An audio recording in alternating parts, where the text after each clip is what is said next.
Three between the three of them. How is that? Fascinating to see what sort of mindset the New Zealanders take to the Australians. Well, they won't want to be facing 125 dot balls between the spinners. That's what they did in game number one. Bounce.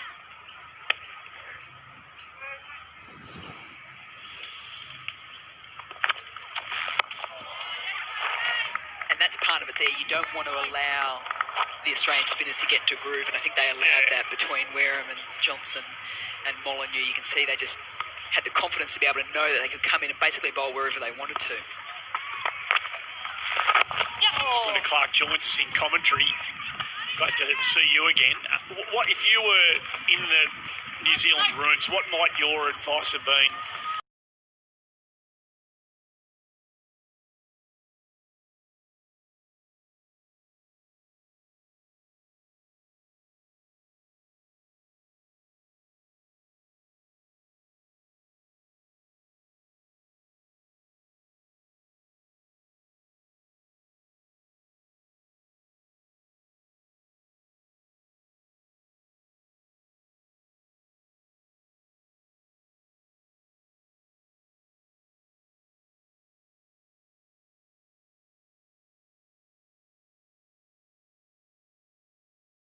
Great start for Jonathan, none for 43.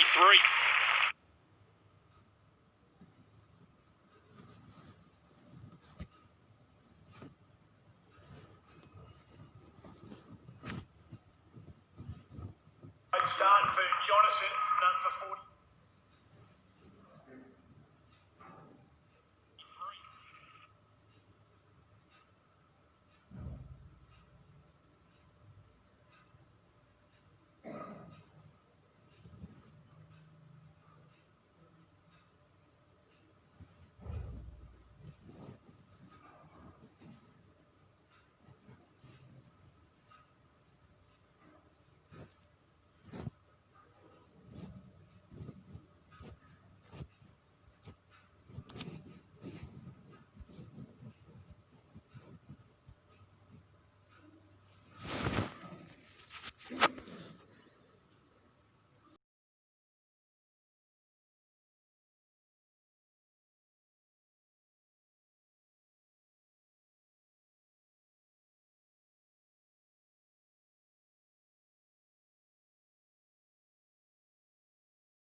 Yeah, I think this pitch is going to dry out over the series.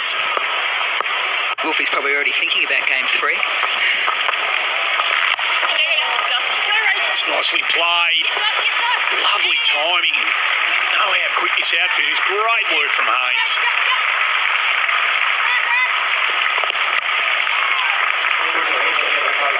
It's good running too. She just waited nicely there, but I think it's much easier for the spinners to come on after a good opening. But great to be able to come on as a spinner after a really solid opening partnership.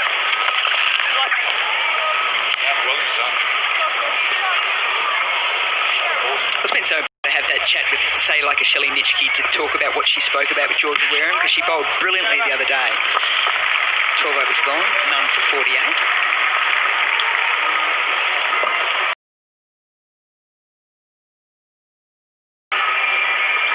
So does Georgia Wareham sit back and go, yeah, no, I bowled well, I'm just going to do the same again today? Or is there an area of my game that I can, work out a little bit more?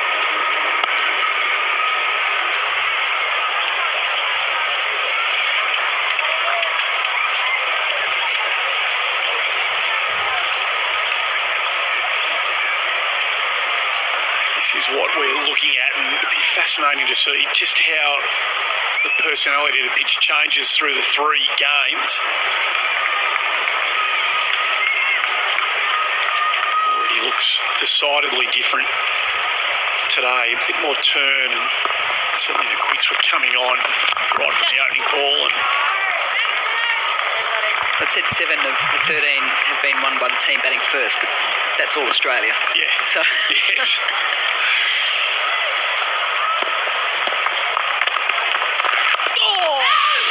Starting to get into dangerous territory there. I think Brad Hodge was talking about that to Megan Shute. This is double down dangerous against the off spin.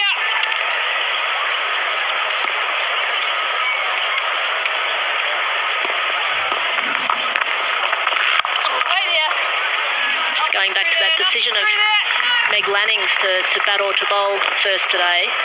Mel, what do you think Meg prefers to do against New Zealand? chase, and chase.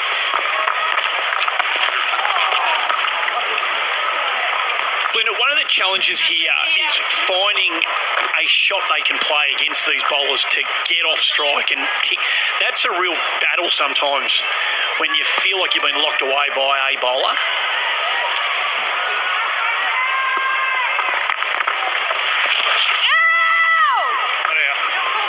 You can't expect Jess Jonathan, number 1 ODI bowler in the world. She's not going to make mistakes. No. So you cannot sit back and wait for her to do that. So you therefore have to create the mistakes. And when they come, that's a little mistake there. You need to capitalise because pressure, if she's used to bowling a lot of dot balls, one of the things you can do to Jess Jonathan is score lots of ones off her. That would be the starting point. To just tick the strike over, start to get her worried. A couple of runs from the over, the 50's up, 13 overs gone.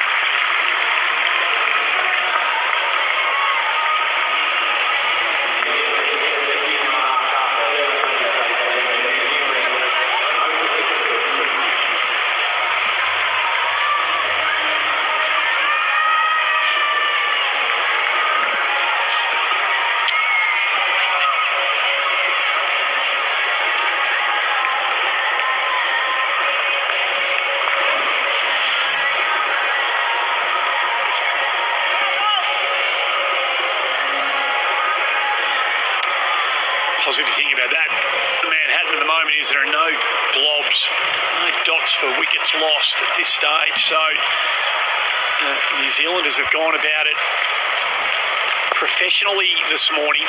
Now they're into the real battle. As Wareham continues. It's a little old school ODI scorecard, isn't it? None for 50 after 13, setting the platform. Yeah. I think what New Zealand will be thinking now, though, is that if they've got the platform, they can then bring a little bit of the flair of the T20 and a little bit more expansion once they've got runs on the board and wickets in the shed. Game 1, they were 3 for 52 at this stage, so I'm going to tell you how significantly better off they are in game 2. There's a lot more urgency with the running between wickets as well today.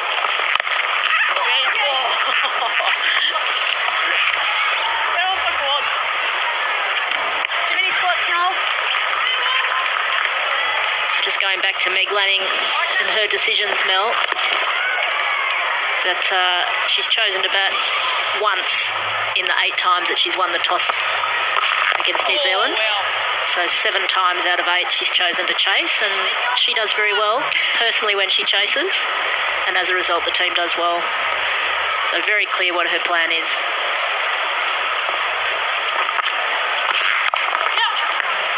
It's nicely played.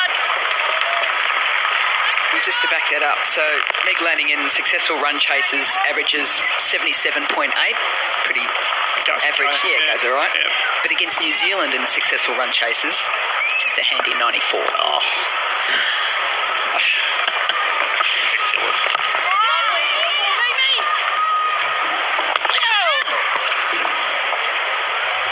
Great running. I think she's made her ground there. A direct would have been interesting. Direct could have had her, I suspect. How Have a look at it upstairs. But Alex, this is Bruce. We've got a run-out referral. Can I get your best side-on shot, please? Thank you. everybody out there is fairly comfortable that And it's a the bats not-out down, call coming. tails are still on, so that's all I need. Going to the lights, the decision is not out. It's Repeat, on not for out. 55.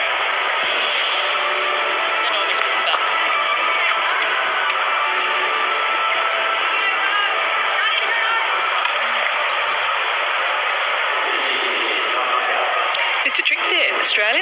Beth Mooney's already got a pretty sharp run out in the first ODI. Rachel Haynes has done the same, but I reckon a direct hit there would have had Dodd short.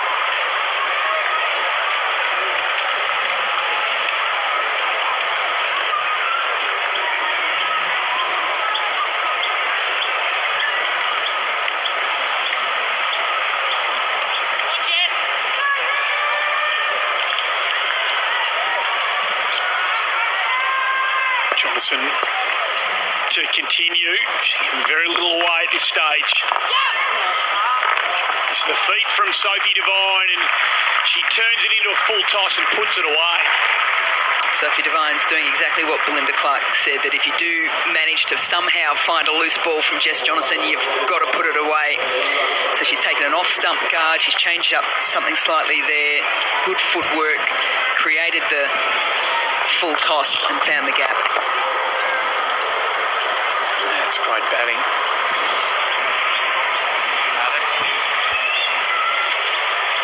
I think that's one of the common errors that people make against spin is they think if they use their feet they have to hit over the top and go for the boundary, and that's not the case. It's great batting.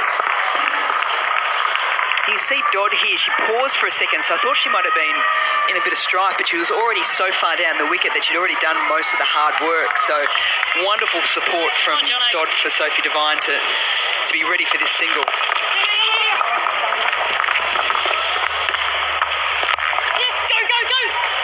You saw that too, John. As soon as she got the yes call, no hesitation, she was off straight away.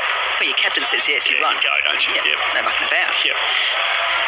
Isn't that right, Belinda? That's right. Now, Yep, there's no history here, is there? I didn't bat long enough with her.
This was New Zealand to spin in the first ODI. Those boundary balls, I think a couple were from Susie Bates, and then the rest were Maddie Green coming down and hitting straight down over the top.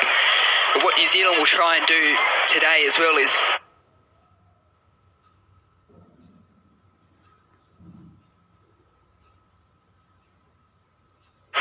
increase the expansion of those contact points. So if they can put the pressure on Australia by coming out and trying to contact the ball early, that forces the spinners to try and bowl in a different area, and then you can capitalise on looser balls there. So there's one to, yes, score boundaries down the wicket. But if you can come down and put press, then you can try and capitalise on hitting square of the wicket as well. Bounces off that little box here, and that's good concentration from Beth Mooney. Or self-preservation. Or self-preservation, one or the other. Oh, that's beautifully played again. She's really waiting on that beautifully Divine, and that's a magnificent shot. today, and often that happens when you upset a batting order with an injury or something unusual happens, and she's going to take responsibility today. You sort of just sense that she's going to have a nice day out.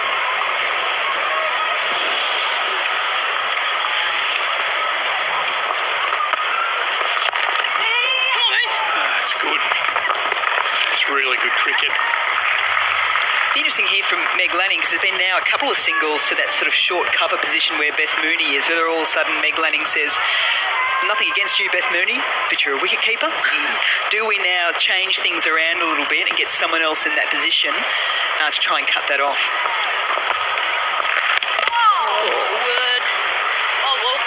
Particularly when you've got people like Rachel Haynes, who's a lefty, so, she's trying to bunt that just forward a point. She tried it a couple of times last over, didn't quite get the ball in the right spot, but left-handers in those positions where your feet are set up to throw at the bowlers then is really handy.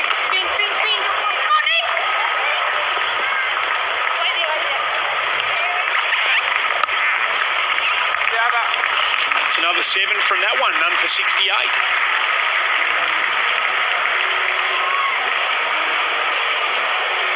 In those situations, that's one where, again, this Australian team is good. You just got to park the ego. You just got to say, like, if you were Beth Mooney, you just go, I get that, Skip. No problems. I'll go to this position and I'll own that position when I'm there. But for this situation, this just works better for Australia at this point in time.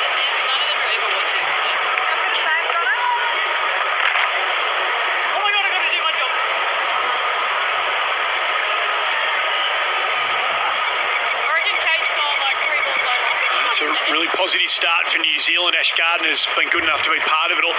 Hey Ash, when you had a look at the conditions this morning, did you think there were going to be more runs there today? Yeah, Moddy said this morning that it looked like a better deck, so it was a little bit interesting when Meg chose to bowl first, but I think we just need to take a few wickets here and then we're right into the middle order. So you're saying if you had the skipper's hat on, Ash, you would have had a bat first? I think we've got a class line-up with our bowling and our batting, so it probably didn't matter either way, but probably would have batted. Oh, don't mind that, Jono. Ash, Belinda Clark here. Nice to see you out there. If I told you that Meg Lanning's average when she chases is 90 odd against this mob, would you change your view? You're one for the stats. Apparently I am, yeah. That's a fantastic record. So. If that's not a stitch up, I don't know what is, to be honest. My teammates just like to stitch me up at any given opportunity. And now that I know that stat, well, yeah, it's great that we're batting in second. We've still got one more game. We can stitch them up for you. I certainly haven't seen a lot of Natalie Dodd. Ash, you guys wouldn't have seen much either. What was the conversation about her post the first ODI? Well, we obviously thought that shooter was a big threat. Obviously taking the wicket with the catch in mid-wicket, but she likes to, I know to the ball going in, she still likes to play through the offside, which I think is a massive win for us. But other than that, I feel like she's a player that we can really tie down and then build some pressure on, but we're probably just giving them too many looseners at the wrong time when we have created that pressure. So I think it's just about being disciplined for longer periods. Sorry, I'm puffing because I've got to run all the way out to the boundary.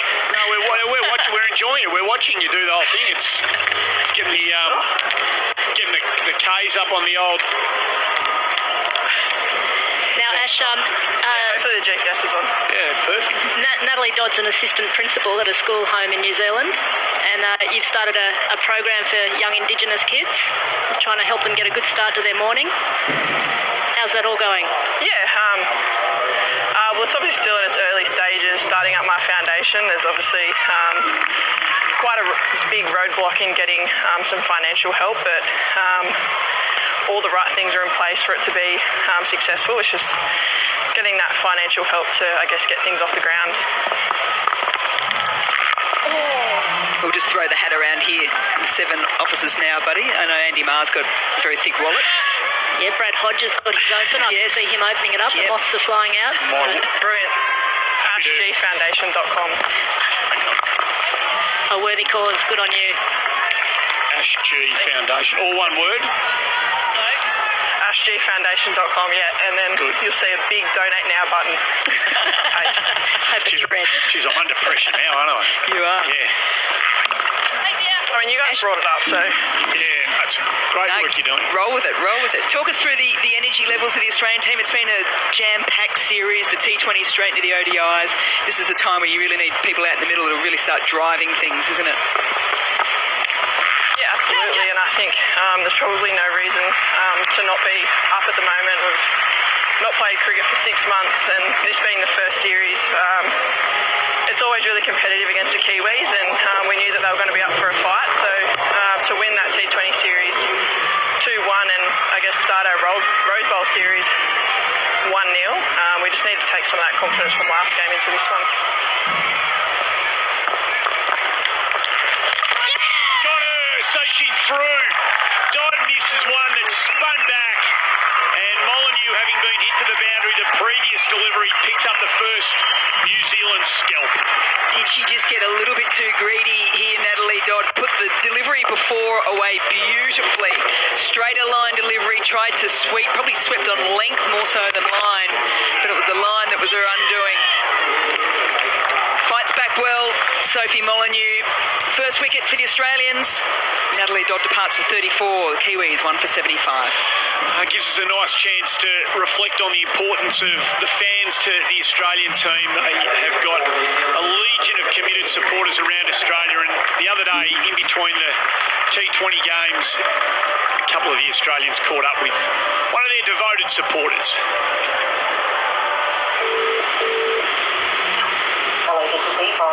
Oh, hi, Yvonne. It's all...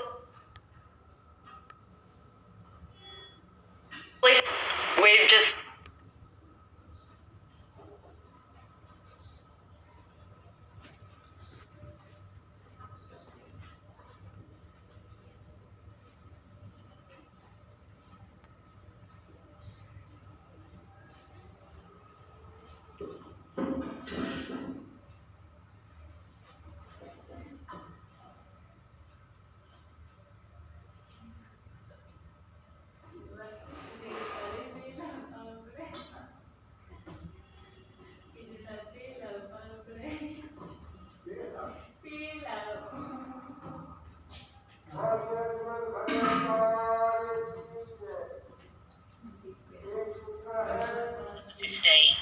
Oh, perfect. Is she a batter or a bowler?